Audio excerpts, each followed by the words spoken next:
Here's a lovely Paddy Clancy button accordion in the keys of D and G. This is actually just a couple years old. Says 2018 inside. And this was in the shop to really have the pitch shifted some. It was tuned, I'll get a chart here. When you're tuning an accordion, this actually is 3 reeds, a lower octave reed and then 2 middle reeds. Well, when you're tuning those middle reeds, you sort of have some options. Many folks, or a lot of times I'll see tuning where if you're plotting frequency this way and the amount of tremolo or dampness this way, this is low notes to high notes, one set of reeds, one set of middle reeds is tuned right on pitch, and the second set of reeds is tuned above pitch, so that the perceived pitch that you hear is about in the middle of that. So this is maybe 1 or 2 hertz tremolo down there, 4, 5, 6 hertz tremolo up there. So this is probably the most common that I've seen. The problem is the ear is perceiving this, the middle of those two is really slightly above pitch. Well, this instrument was, I'll switch colors, was tuned with one set on pitch, 0, and the other set was actually below pitch. So again, the perceived was then really below 0, and especially if you bring in the low reeds, the low reeds, which should be normally on 0, there's a little bit of conflict there because the ear is perceiving the average to be slightly below pitch and the low reeds are in the middle. Plus, if you're playing with other instruments, that can be a problem. So, the way I do it in many tuners, especially in Europe, they've adopted a Viennese where if this is the 0 pitch, you actually don't tune any of the reeds on that. You tune one set of reeds above pitch. Oh, whoops, I should put it up here. And then the other set of reeds, middle reeds, below pitch. So then the perceived pitch is right on, in this case, A440. So that's what I've done in this case. So now it will sound perfectly in tune with other instruments. And when you pull in that low set of reeds, and the low set of reeds was tuned right on pitch, everything sounds sweet and nice as it should. Anyway, so that's the main task that was done here. I did find a number of mechanical and reed issues that I had to resolve when I was inside there. But first, let me just go through the notes. It did have a mechanical issue with the register. There is a very nice, discreet little switch here.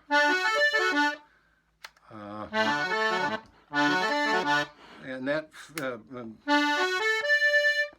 pulls in the low set of reeds. So very nice low force, but it was messed up and it was not working, or would only shift part way. So now you get this awful sound because some of the holes are only partially open. Anyway, so I was able to fix that with some magic accordion oil placed in the right location, and that's working beautifully now. What else? I'll go through the notes real quickly. And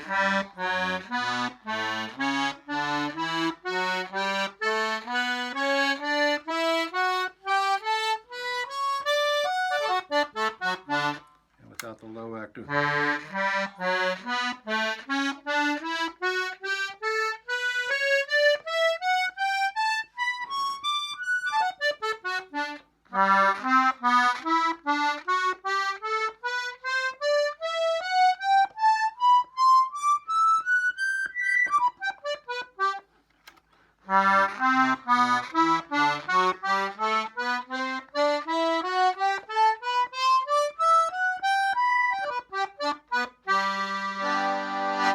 you notice, I have dampened it a little bit. In other words, it was quite dry when it got here, where the notes had very little tremolo to it. So I've stretched that out a little bit so that now it's about 1.5 hertz. I'll take a little.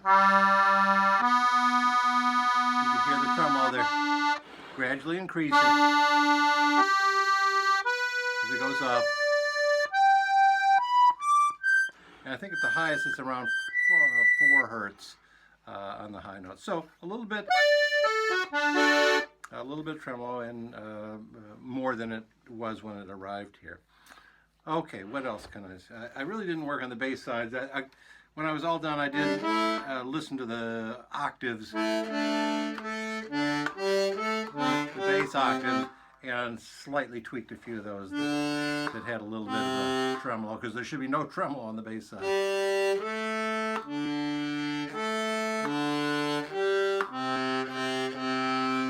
So, as far as the mechanical things, I did flatten 2 of the 3 reed blocks, had a little bit of a cup to it, and I think there was some loss of efficiency there. Air would be leaking out underneath that. So after flattening it, then, well, even before I flattened it, the reed blocks were a little loose on the side with the ledge where they're held under. So after sanding it a little bit, I did have to add some leather shims to make sure that was very, very tight. You don't want those reed blocks to be able to move at all. I did the very, very high reeds. This is a DG instrument, which is about the highest register that you can get a box. So those high notes are very, very high, tiny little reeds, and they were not working very well. In fact, there were a number of them that were either only one reed was working, or they were tuned so close that they would just synchronize with each other, so it sounded like one note even though there were 2 reeds vibrating. So I was able to fix some of those issues. I actually had to drill more holes. There was one reed cavity where they had drilled some holes to relieve the pressure. I've got a little video that I'll show. Okay, here's the reed sounding. And here's what happens if you close those holes off. So those pressure relief holes really work. How effective that is. Most of the time. And I actually added it to about 8 or 9 more that really were struggling to play those high notes. But it's much better now.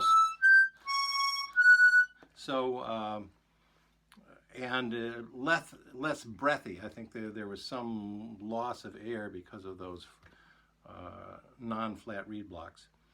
What else? There were a couple places, often I'll find in boxes like this, that there'll be a resonant frequency somewhere in the usually 3rd, 4th, 5th button in the 4th octave on the piano, where you get this undesirable wah-wah effect. I've got a little, I think, video showing that. But in this case, it actually showed up in 2 places, one down there and another up here, which doesn't happen often. So I actually added 2 crossbars between the treble reed blocks.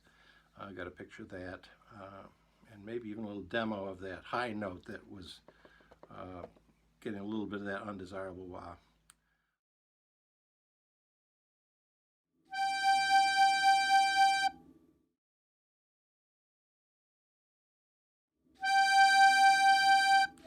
Well, there you have it. I've played a few demo tunes, but it's all ready to go back to its owner, and happy squeezing.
pick Paddy Clancy in DG. 3-voice LMM with a switch to control the lower octaves. Going back to my friend Dan in Maine. Thanks for letting me work on it.